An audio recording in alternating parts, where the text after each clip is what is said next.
זועבי. אוקיי. ערבייה, מוסלמית, ישראלית, ציונית, גאה. מאיפה? מנצרת עילית. אמרת ערבייה, מוסלמית, ציונית, ישראלית. גאה. גאה. גאה. תסביר כן. לי את ה... ערבייה. אני ערבייה. ברור.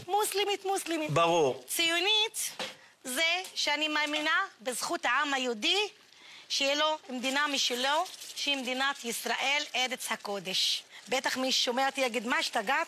איך את אומרת שאת ציונית?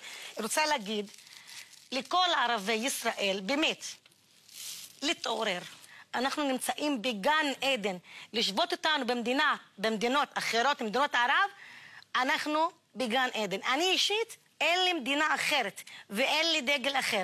עם כל הכבוד ללאום שלי, איך שאומרים, זה לא אומר שזאת בגידה. אני לא הזקתי לאף אחד. מה מקומו של הלאום שלך בגן העדן הזה?